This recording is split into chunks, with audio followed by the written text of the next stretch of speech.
Hi there, welcome back. This is Casey, and today I'm going to do at least part one in a series of videos entitled Lesions, Lacunae, and Crypts.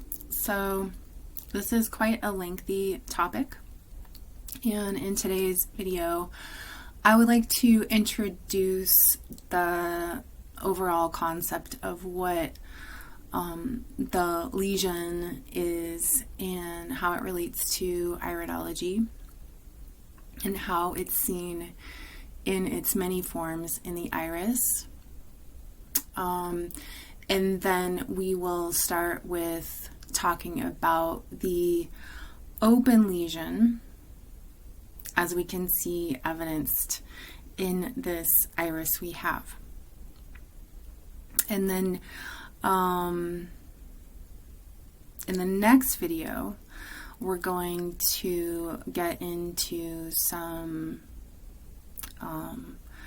actual iris photos. So this is, let's see here. This is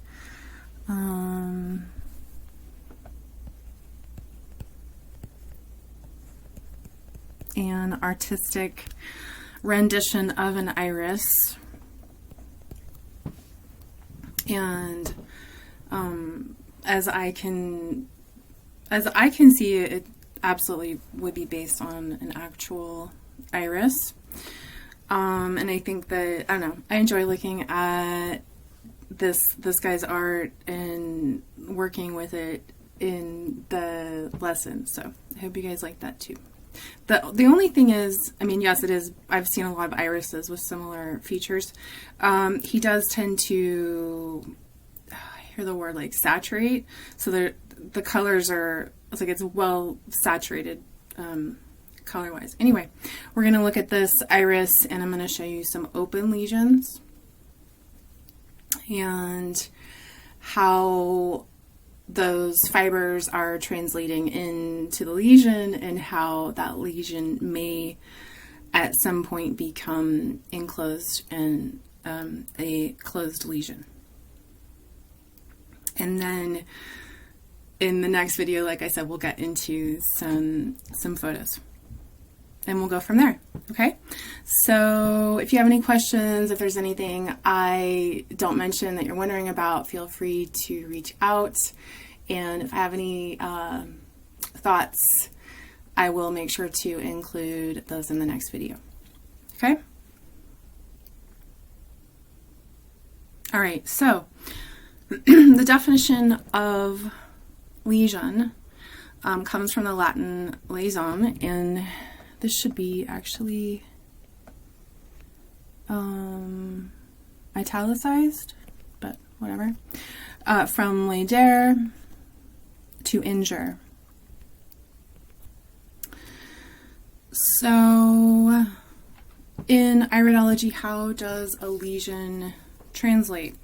What we're looking at in iridology are the iris fibers. So let me draw in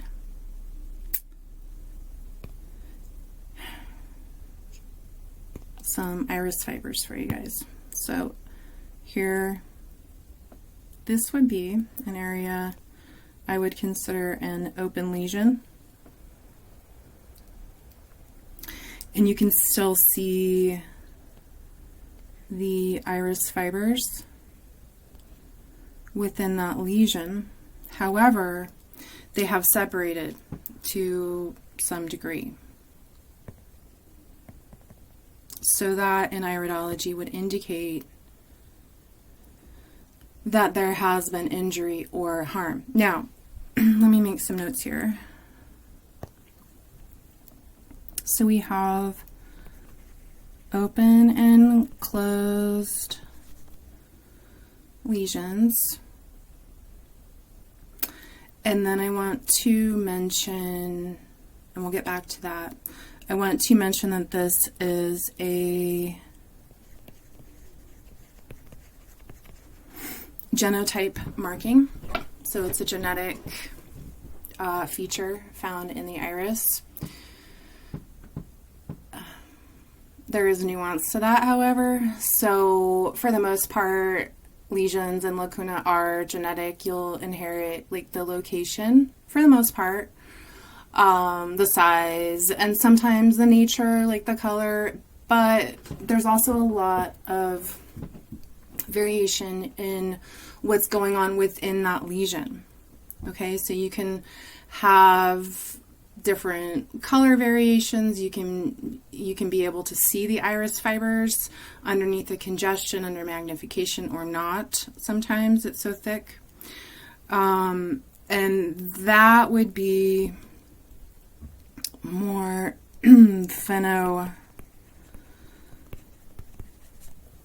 some more acquired lifestyle impacts.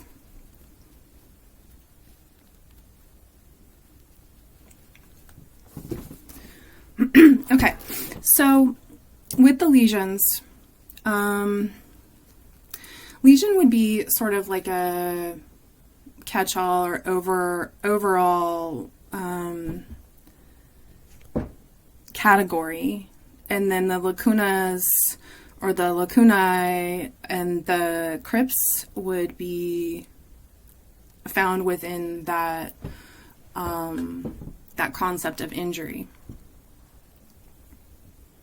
So all lesions, lacunae, and crypts, technically speaking, are a form of a lesion. Okay, and lesions, again, just to reiterate, in the iris, lesions are seen as injury in the form of separation within the trabeculae or iris fibers. Okay? All right. Let me see what else. Yeah, okay, so I'm going to introduce just briefly the lacuna and the crypt, and then I'm going to go back to outlining some open-ended lesions. And yeah, so lacuna, the plural would be lacunae. Unfilled space or interval, a gap. This terminology is also used in music to define a time where there are no notes. And a lacuna, so the emphasis on emptiness, right? And in iridology, a lot goes along with that. And just whatever in life, a lot goes along with that. From the Latin pool, from lacus, lake, also lagoon. So what happens with a lesion is you can have an open-ended lesion, and that would look something like over here. Let me just outline a few of them. We'll get back to it.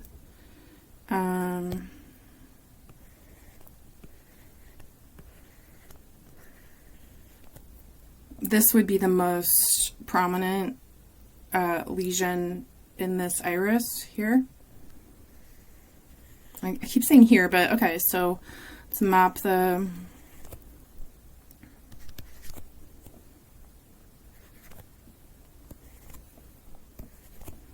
So from the, 12-ish to 1-ish area would be the most prominent lesion that I'm seeing in this iris. Okay, so a lesion starts out as open-ended. It could stay open-ended. It's essentially an open-ended lesion is more of a field weakness.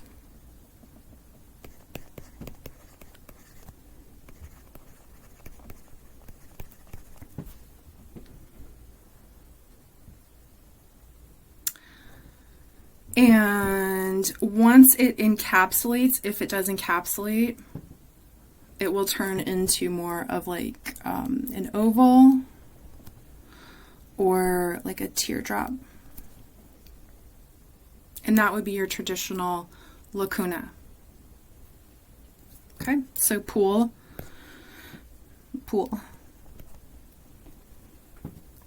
And you can fill your pool with whatever you like. Right? That's up to you. There can be an emptiness there. You can be born with a lot of congestion in there, or the propensity towards congestion, but it's up to you. And especially with detoxification and regeneration, a lot of people are able to change the nature of what is, in that pool. And what you'll see is it will lighten in color. So the most degenerative stage, just like with everything else in the iris, would be black, and then dark brown, moving into the creams and whites, and that would be more the acute. Okay.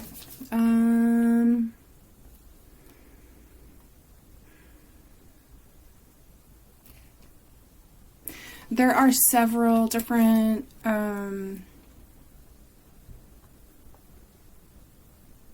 kinds of lacuna, especially given from German iridology. Let me see, we have Bernard Jensen has mentioned jellyfish, and this is going to be based on the size and just like the nature. And we'll get into this probably in the next video. I'll just go in on Lacuna.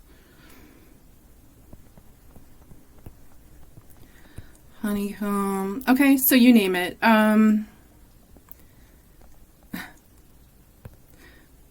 One of the more prominent lacuna that I see, that I notice, are diamond. And diamond lacuna are really close to sort of leading into, or just by nature, really similar to crypts. But the diamond lacuna doesn't necessarily need to be filled in. But usually I see them in that same kind of shape, but they're dark. Really dark, like black. That would be a crypt. Okay?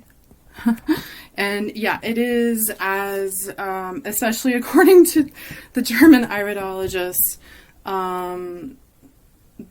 the crypts are, also meaning underground burial.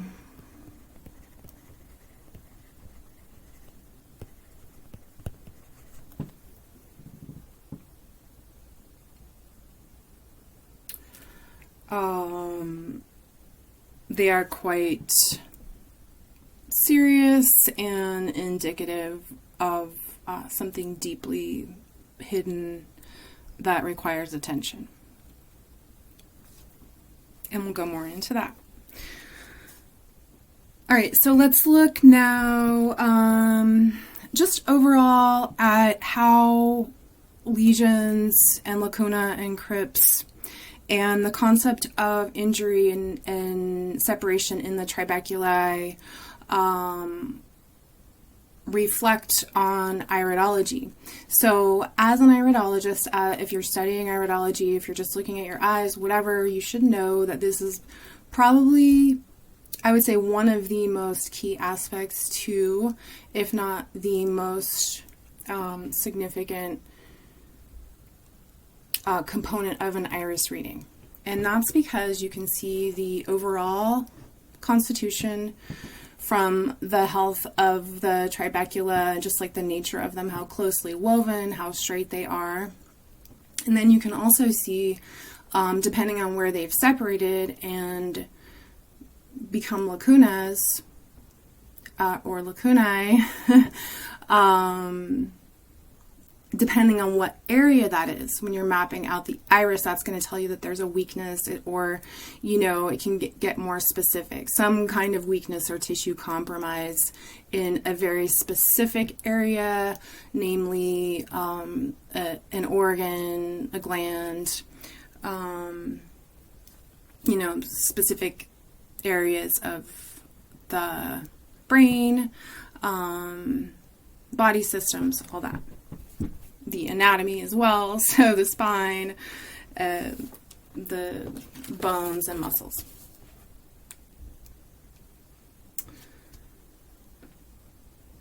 All right, so it is extremely important just sort of understanding the nature and the nuances of the lesion in relation to iridology. And just to reiterate, we're looking at genetic influences for the most part, along with a significant influence from the lifestyle of the individual.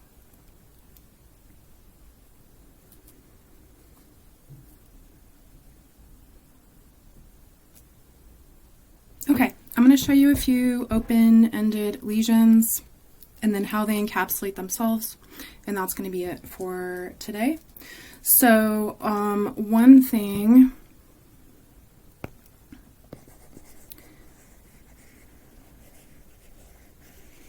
is you'll notice that, and this might be a little bit what do you say, overemphasized? I'm not sure, but I like it. Whatever with the art. Either way, one thing you're going to notice is this up here in the 12:1 again, this white, like ropey,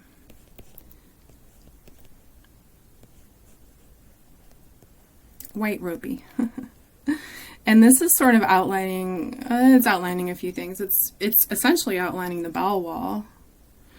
And then it's showing you where the open lesions are. There's a lot going on in this whole area in the 6 o'clock. So somewhere, depending on what, this is the right or left eye, there's definitely a kidney involved here. These little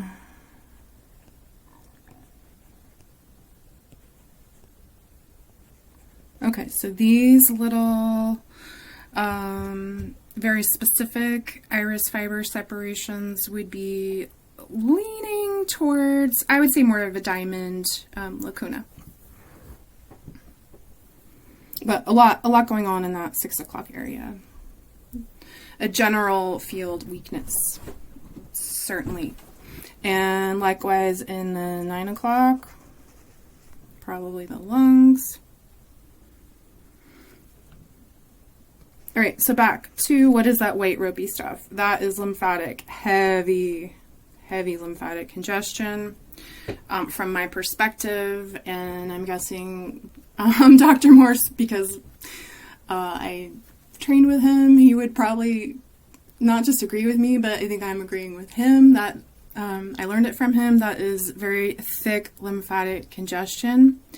Other iridologists from other traditions may see that, maybe like calcium buildup, but catarrh, congestion, whatever.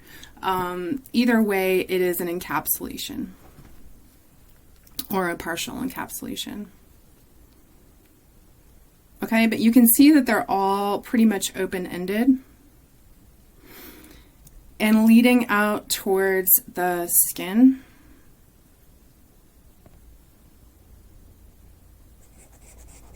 So although there's a lot of congestion in the skin, you can see there's some lymphatic rosary going on. And it does look pretty hazy in that skin ring. There is still an opening symbolically metaphorically, there is an opening, there's a flow, there's an in and out. So, meaning the lymphatic system is still able to remove cellular waste and debris, defunct cells, anything that's not in alignment, not in harmony. It's not in tip-top form, okay, but it's still somewhat functioning. There's a loss of function, but it hasn't completely encapsulated.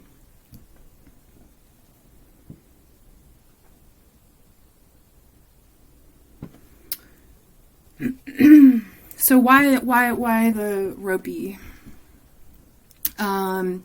So the lymphatic system is coming in as the immune system to remove said cellular waste and clean things up. The circulatory system also likewise is going in and feeding the cells nutrients. And what's happening is the lymphatic system is going into a situation. You could liken it to like sending in, special troops to a certain situation, and they're sort of being held hostage by that area. So they're going in to do their job, and they're getting stuck up in this congestion. And that is what is creating this sort of wall around this area. So just like if you think about a small injury on like the skin, say, the body will encapsulate it, enclose it, and heal it, and then you'll have that area sort of renewed.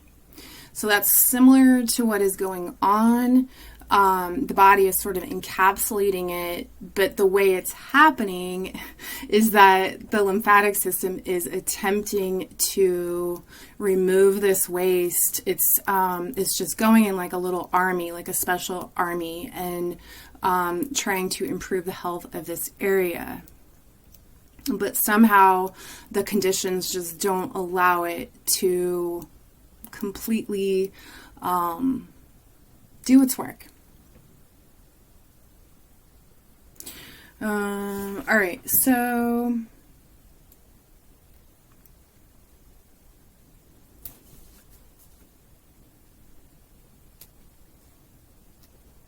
what happens when it does close off? Let's look at this area.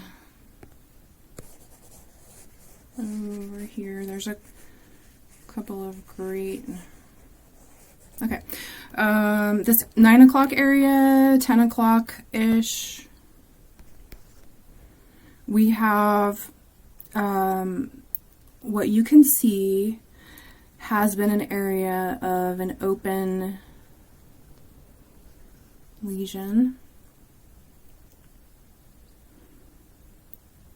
And then just down from that, this looks to me also like an area, this whole, and there's many ways you can kind of look and see how the flow appears to you. But what you're seeing is there's open lesions in here, and within those, especially I'm looking at this area right there that has enclosed itself. Can you see that? Let me see if I can get like a highlighter. Okay, so that area would be a small and, as said, sort of typical shape, oval lacuna or a closed lesion.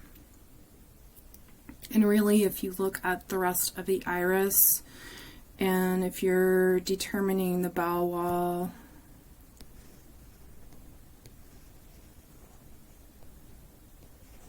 there's a lot of spasticity in this bowel wall, a lot. Yeah, you see, it's nice when it's a photo or a art, because it's just the energy has sort of been filtered out. And you can say things like that also. Okay, so anyway, based on the bowel wall, this lacuna would be inside the bowel. So there could be some pocketing. There, according to this iris, there's a lot of pocketing and a lot of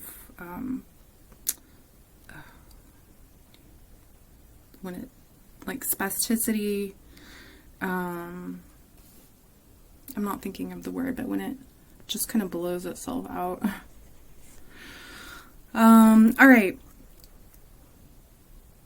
I think that might be it for now. There's so much more to cover, and I do want to touch on the more emotional and spiritual aspects. There's a lot to be said for the physical components of openings or injuries within the iris, and that mainly came from Bernard Jensen, and has great significance. And then there's a lot to be said too, mainly from like people like Dorothy Hall, some from Denny Johnson,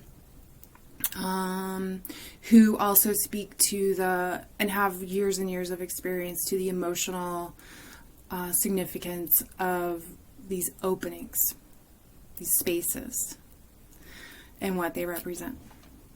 All right, so we're going to cover all of that, and yeah, just let me know if you have any questions, and I will see you in the next video. Thanks for watching. Until next time.